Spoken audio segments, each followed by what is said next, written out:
on the dotted line. Let Philadelphia freedom ring and patriotic voices sing. Red, white, blue, never give up. You represent America. Hoping and praying for a brighter day. I listen to my heart and I obey. How can I see it any other way? I'm looking out loud with my own eyes.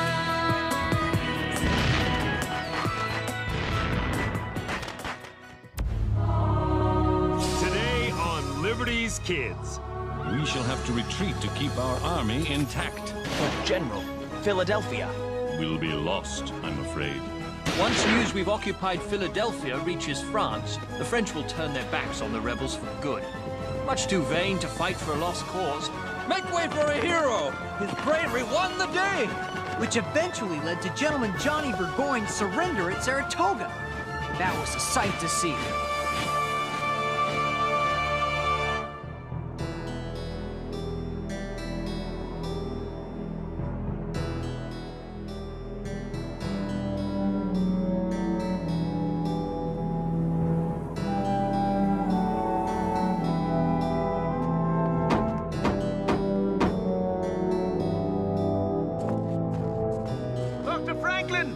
Dr. Franklin! Hello, what is it? My name is Jonathan Loring Austin, Secretary for the Massachusetts Board of War. I have urgent news from America.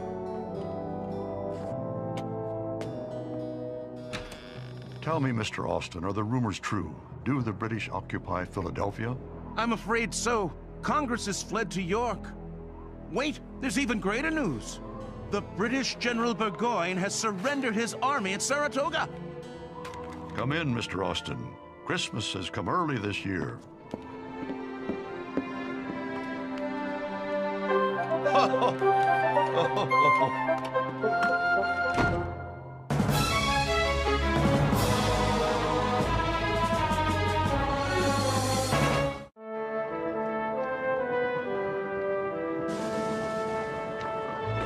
Dearest Mother, so much has happened since I last wrote.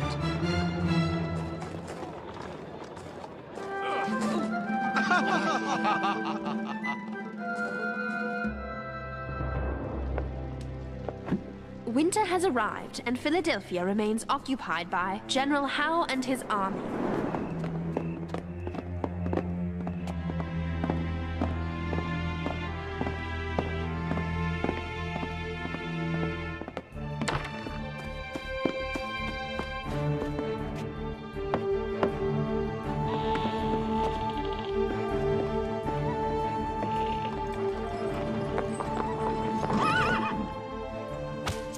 Moses and James took Dr. Franklin's printing press to York before General Howe's soldiers could confiscate it. The Continental Congress will, no doubt, make good use of it. As for Dr. Franklin's house, Captain John Andre has seized it and made himself quite at home. He dines often with Peggy Shippen, the daughter of a local gentleman with sympathies for the crown. The less I say about her, the better. Every night there is a ball, or well, I have gone to one or two to be polite. Under the circumstances, it is impossible to enjoy them. Everyone acts as if we were living in London. But the Americans always do something to remind us that we are in their country, in the midst of a war. Moses and James are now in Newport, in the colony of Rhode Island, to buy inks and papers for the press. There! From a merchant who I believe Moses said is Jewish. Little Henri is still here, however, and Captain Andre has delighted in giving him quite a bit of responsibility around the house. But here is my greatest secret. I don't like living with all these strangers, even if they are British. If only you were here, I'm sure I wouldn't be so confused. Your loving daughter, Sarah.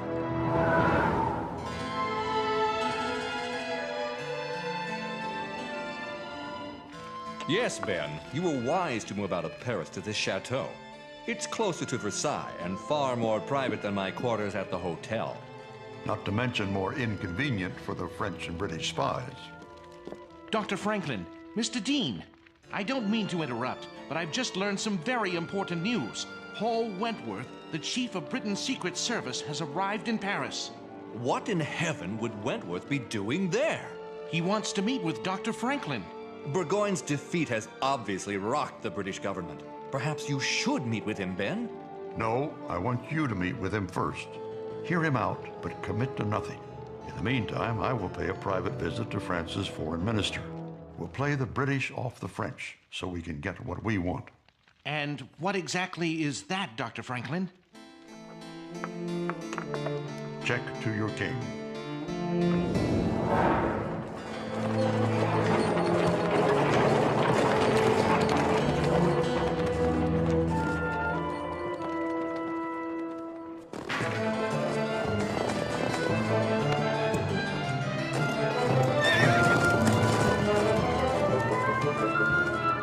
It appears we've flushed out a couple of English spies.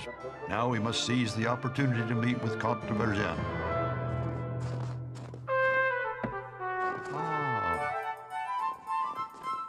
A ship sails for America in 4 days. Have these delivered by messenger. You can count on me, Doctor. Good luck.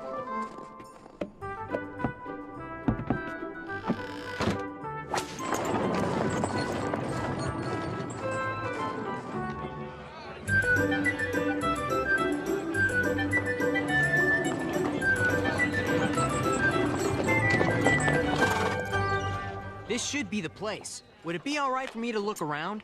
I want to check on the Rhode Island Brigade and see how they're doing against the British. I suppose. There's no point in buying inks and papers if we don't have something to print. I'll check at the State House and come right back here.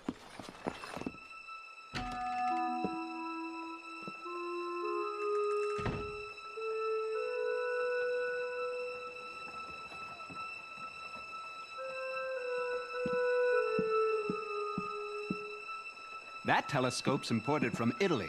Can I help you find something in particular, sir? I wrote you from Philadelphia about inks and paper. Ah, yes. Dr. Franklin's man, Moses. You've got a good memory. Well, you and I do share the name of the man who led my people out of slavery in Egypt. Moses Michael Hayes, at your service. If you don't mind me saying, I haven't met many Israelites. Neither have I, for that matter. We are but a small fraction of the American population. But I take it, Moses, that you are a free man. Yes, sir. Many less fortunate than you have been bought and sold on the docks here in Newport. Some, I have to admit, by my own people. And some in Africa by mine as well. But forgive my manners. May I offer you something to eat or drink? I wouldn't want to impose. It won't be fancy, I assure you. I lost everything I own when a ship I purchased went down in a gale. In fact, I've only recently come out of debtor's jail. A lonely place, I can assure you. But I don't have to tell you what it feels like to not be free. Makes a man value every day he is free. Please. Thank you. It's a funny thing about freedom. A lot of people talk about it without really understanding it. That's a fact. I moved here because Rhode Island guaranteed freedom of religion. Well, my people here do have our own temple of worship, but we're still not considered full-fledged citizens. Still, I'd rather be a free man in the United States than a servant to the Pharaoh of England. I mean the king. Moses! Yes? He works with me at the newspaper. I see. I found out about the Rhode Island Brigade, all right. They sent a list of people they suspect of being Tories to the Rhode Island Assembly. Now, the Assembly has posted a list of suspects that it's demanding take a loyalty test by signing an oath in public. Mr. Hayes, I'm afraid your name is on this list.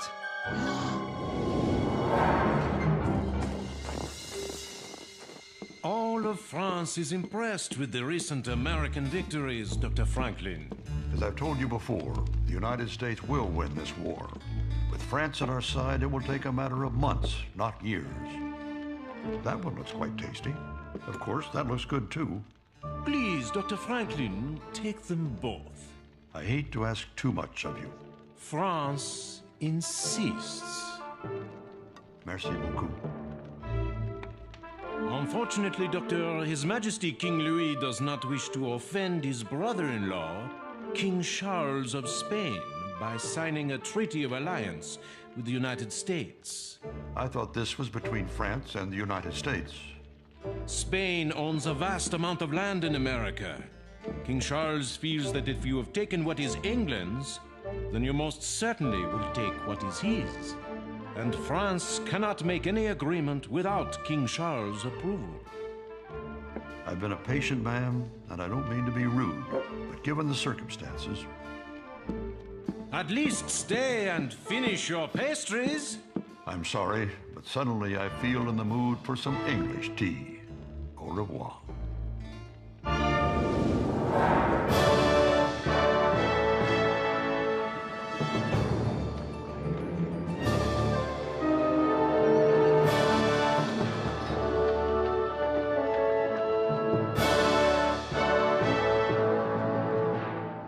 Surely now that the American capital has been taken, the rebels will see the error of their ways. No less than Lord North himself assures me that Parliament will soon publish new terms of settlement for the colonies. I trust it will break their will as well as their backs. Now, John, they are of British descent after all. No, I believe the terms will be quite generous as long as the Americans are willing to give up their stubborn notion of independence. What are you doing here? Spying on them! Get back in the kitchen before you get caught. Of this, I'm certain. Once news we've occupied Philadelphia reaches France, the French will turn their backs on the rebels for good. They're much too vain to fight for a lost cause. Besides which, everyone knows they despise the notion of liberty. Yeah! The French will help! And even though King Louis may not believe in égalité, fraternité, et liberté, the French people do!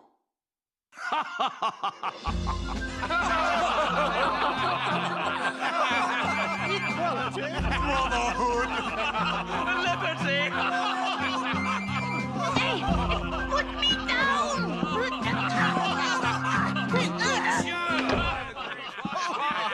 Well done! If I may speak, General Howe. By all means, Miss Phillips. From what I've seen, too much has changed for the Americans to accept anything less than full independence.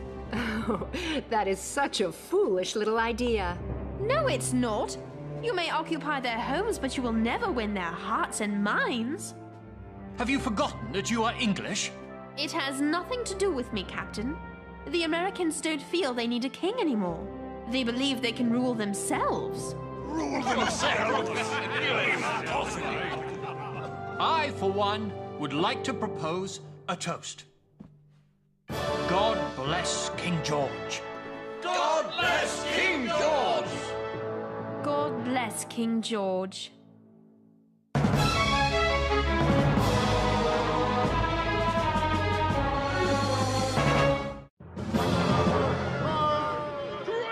Moses Michael Hayes? Yes? What can I do for you? Moses Hayes, you have been summoned to the State House. Take him away! We don't need the likes of you. Traitors!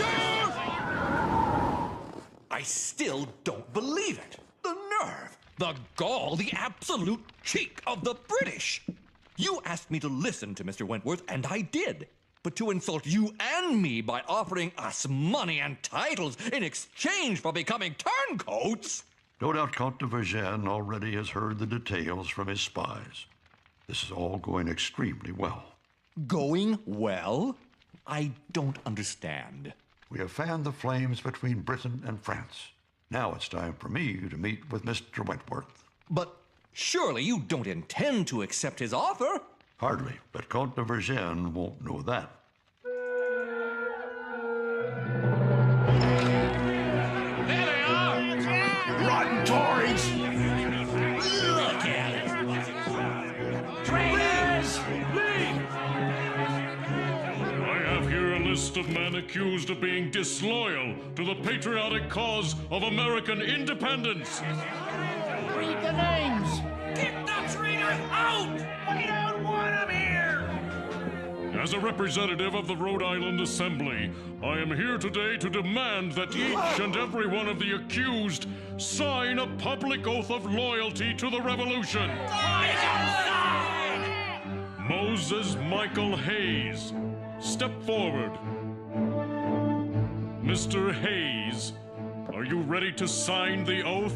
I have the right to face my accusers. Who here has any proof of my disloyalty?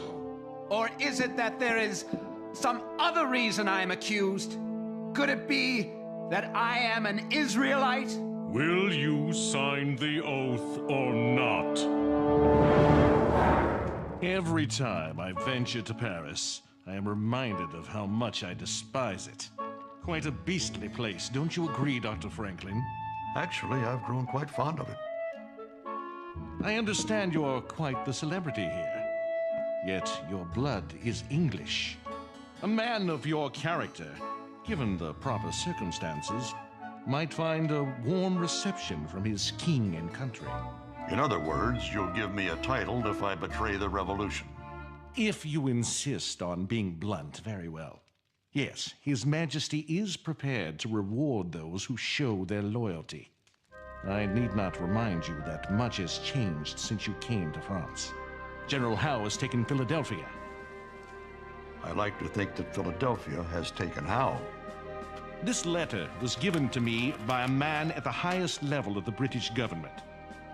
It is Britain's determination to fight for another 10 years, rather than grant American independence.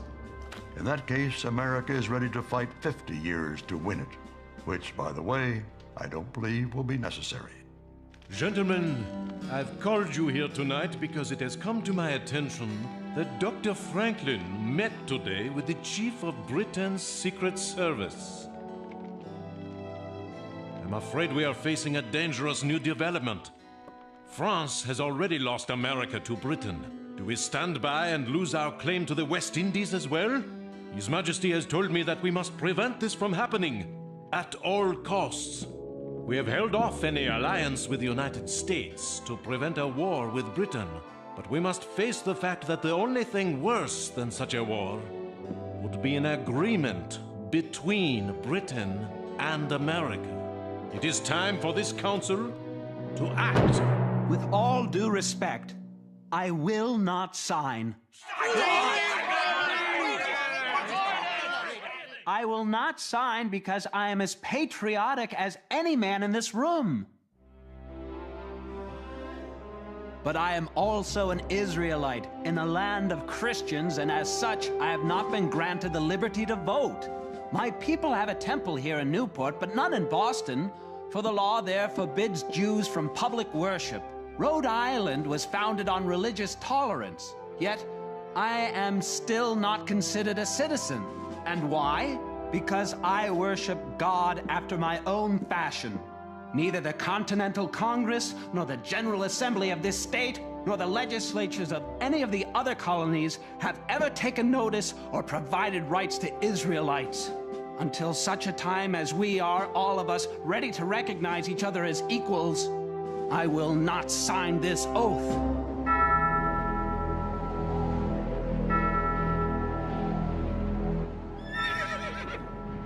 Dr. Franklin's plan was masterfully executed. Comte de Vergennes has signed a treaty of alliance with the United States. King Louis has finally agreed to grant Dr. Franklin an audience. It will mean war between Britain and France. You've given us every single letter Dr. Franklin has written to Congress. Why not just intercept the treaty as well? Even I can't do that. You think Franklin suspects you're a spy? The old man has no idea. It's a secret I shall take to my grave. I believe you will. Here you go, Edmund. 500 pounds as promised. God save King George. Mr. Hayes, it's Moses. Moses, I'm sorry. You came here to buy those inks and the paper, and we never did get around to it. There's no need to apologize. I saw what you did, what you said. I just want to be treated the same as any other man. Mr. Hayes, there are some people outside who want to see you. What can I do for you? Mr. Hayes, you made a great deal of sense. If all men are created equal, it only seems fair that each and every one of us should sign the oath. You would really do this? Permit me to be the first.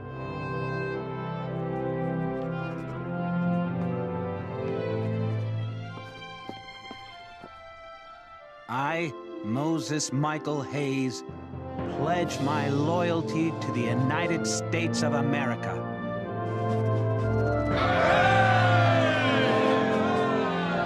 Moses, do you really think all men are created equal?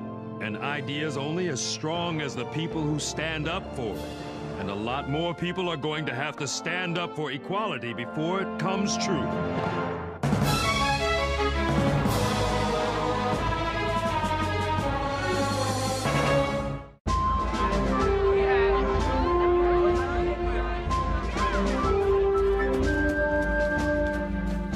Is it true? Has the treaty from France arrived? Yes, and Richard Henry Lee is about to speak. Gentlemen of Congress, today we must admire the true wisdom and dignity of the court of France. We have worked together, politicians, soldiers, and philosophers, in a true harmony of mutual affection. This happy juncture of time and circumstance has laid the seeds of an eternal friendship. The old lion that is Britain has finally lost its growl, and France, by its openness, has won our friendship more powerfully than any piece of paper could ever bind us.